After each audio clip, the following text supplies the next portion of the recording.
حضرت حذیفہ بن یمان ایک صحابی تھے، میرے نبی کریم علیہ السلام نا ان سے راز کی باتیں کرتے تھے۔ ہر بندے کا ہاضمہ ٹھیک نہیں ہوتا، سب سے راز کی بات نہیں کرنی چاہیے۔ حضرت حذیفہ بن یمان کہتے ہیں حضور راز کی باتیں بتاتے۔ مدینہ منورہ میں جو منافقین تھے ان کی لسٹ بھی نبی پاک نے حضرت حذیفہ بن یمان کو دی تھی۔ جب کوئی مشکوک آدمی مر جاتا نا تو صحابہ کہتے ہیں ہم دیکھتے اگر حضرت حذیفہ نے جنازہ پڑھا ہے تو ہم بھی جنازہ پڑھ لیتے۔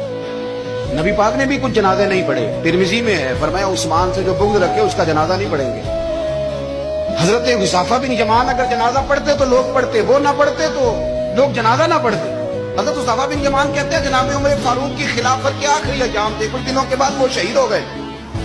فرماتے آدھی رات کا وقت تھا، میں گھر میں سویا تھا بڑا بے فکر، اچانک میرے دروازے پہ دستک ہوئی، میں گھبرا کے اٹھا، اتنی رات کو کون آیا؟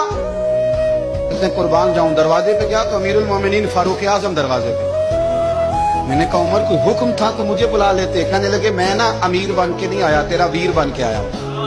امیر المومنین کی حیثیت سے سرکاری کام سے بلاتا تو وہاں بلاتا، مجھے ایک ذاتی کام پڑ گیا۔ کہتے میں نے عمر کو گھر کی اندر بلا کے چارپائی پہ بٹھایا، میں نے کہا حضور میں غریب آدمی، میں کیا آپ کے کام آ سکتا ہوں؟ تو کہتے انہوں نے نا مجھے ساتھ بٹھا لیا، پھر میرا ہاتھ پکڑ لیا، کہنے لگے تو عمر کو جانتا ہے؟ عمر جھوٹ نہیں بولتا، تو جانتا ہے عمر وعدوں کا پکا ہے؟ کہا حضور جانتا ہوں، اس وقت آیا ہوں جب دیکھ بھی کوئی نہیں رہا۔ حضرت حذیفہ بن یمان کہتا ہوں پریشان ہو گیا، حضور پہلے نا بجھوائے، مہربانی کر بتائیں کدھر آئے ہیں؟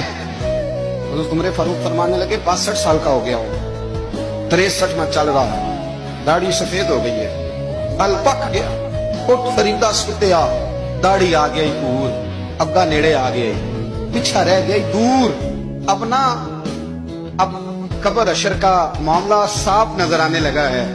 کہا حضور مجھ سے کیا چاہتے ہیں؟ حضرت عمر رو پڑے، کہنے لگے آج میں عشاء کے بعد نکلا ہوں تو نبی پاک کے صحابہ مجھے نیک کہہ رہے تھے، پھر میں نے بچوں کی ماں سے اور بچوں سے بھی پوچھا ہے، وہ بھی مجھ سے راضی ہیں۔ اور حذیفہ تیرے ساتھ نبی پاک راز کی باتیں کرتے تھے، سچ بتا کہیں عمر کا نام منافقوں میں شامل تو نہیں؟ سچ بتا ان منافقین میں تو شامل نہیں، کہیں اوپر سے تو نہیں سارا کچھ؟ حضرت حذیفہ بن یمان کہتے ہیں میں باپ کے مرنے پہ اتنا نہیں رویا جتنا عمر کے سوال پہ رویا۔